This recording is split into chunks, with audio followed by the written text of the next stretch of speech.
chun chitam tak thla tu hung ni la in sunga grepra lum tak ang ni in ipasal ta din lal khum ani din lal pan mal som ro se che oi sun hin nang kan far nu lal pa chun chitam ta thla tu hung ni la in sunga grepra lum tak ang ni in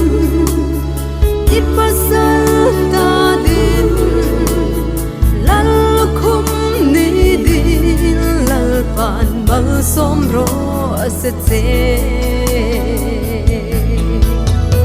sing ro ka sang tam ta nu hung ni la itla hai chun do tu kul kon khan nei hai se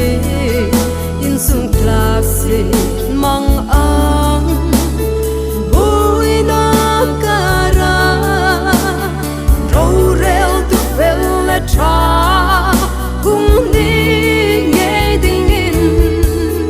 ilen rul han kan di sak che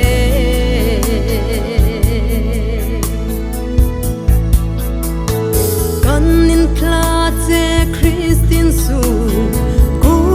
in din di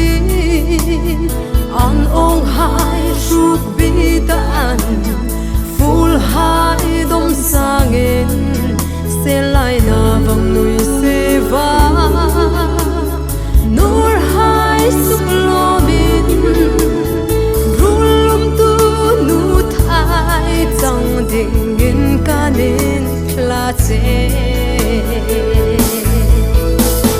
sing ro ka sang tam ta nu hung ni la itla hai chun do tu kul kot khan nei hai se in sung klak se mang ang bui na kara ro rel tu fel la tra hung ni nge ding in ilen rul han kan di sak che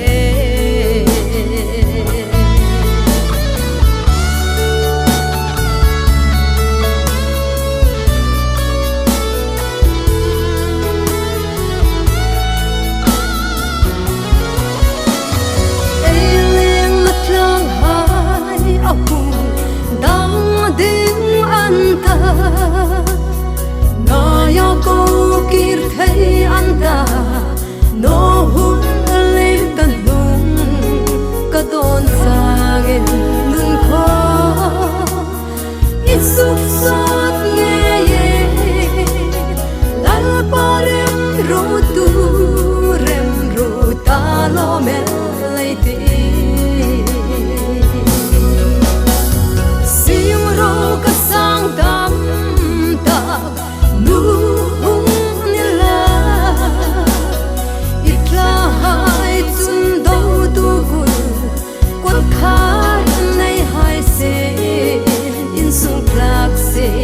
mang ang